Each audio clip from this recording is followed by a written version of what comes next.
Have you ever wondered how you can use some simple tool to do something that feels, well, impossible?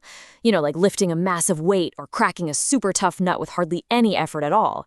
Well, the answer isn't magic. It's physics. And today, we're going to uncover the simple science behind one of these hidden superpowers. So, here's the game plan. First up, we're going to tackle the big idea, how to make hard work, well, easy. Then we'll zero in on one of history's greatest solutions for that, this simple lever. From there, we'll explore a really powerful version, the second-class lever, figure out the secret to its strength, and then we'll go on a hunt for these superpower tools in our everyday lives. All right, let's start with the most basic problem that these inventions are trying to solve. It's a question that has really driven human innovation for centuries. I mean, how do you do it? Let's be real. Our muscles have limits, but our ambitions, they really don't.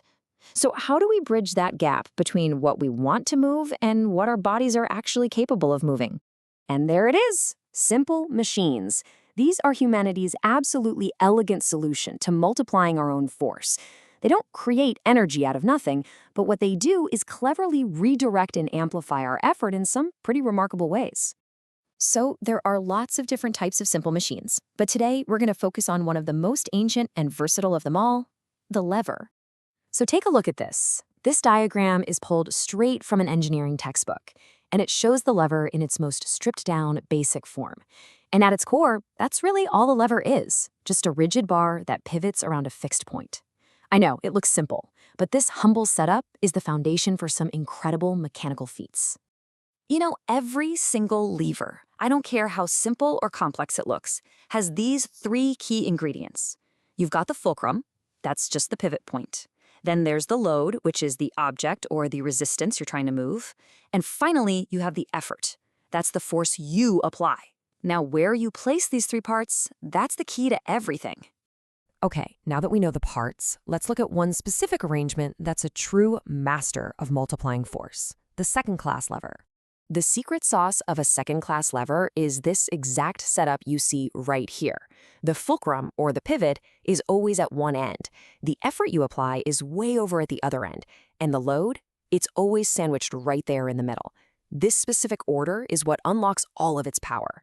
So, how does this simple setup give us a superpower? It's a beautiful three-step process. First, just look at the effort arm in this animation. That's the distance from where you push or pull all the way to the fulcrum. It's always longer than the load arm, which is the distance from the load to the fulcrum. Second, because that effort arm is longer, you get what engineers call a high mechanical advantage. And that advantage is the whole trick. It multiplies your force, letting a tiny bit of effort lift a really heavy load. Okay, so I've used that term mechanical advantage a couple of times now. So what exactly is this source of power? Mechanical advantage is really just a number that tells you how much a machine is multiplying your force.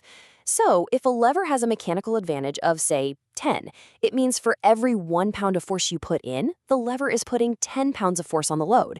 It's kind of like the bang for your buck of physics. And this right here is the crucial point. Because of the way it's designed, a second-class lever always has a mechanical advantage greater than 1. It is fundamentally built to make your work easier. It will always multiply your force. It never reduces it. It is a pure force multiplier. Now, this all sounds great in theory, but where do we actually see this principle in action? The fascinating thing is, this isn't just some concept in a textbook.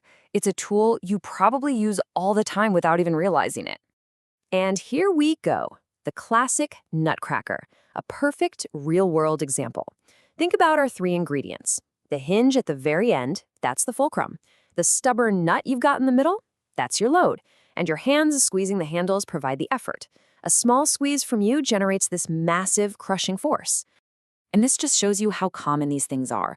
A wheelbarrow, for instance, pivots on its wheel, that's the fulcrum, to let you lift a heavy load in the basin with just a small lift on the handles.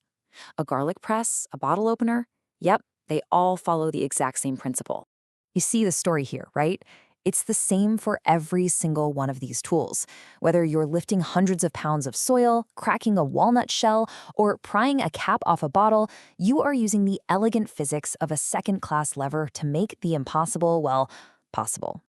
So the next time you pick up one of these simple tools, just take a moment to appreciate the genius of its design. It really makes you wonder, What other simple machines are quietly at work all around us, giving us a secret advantage in our daily lives?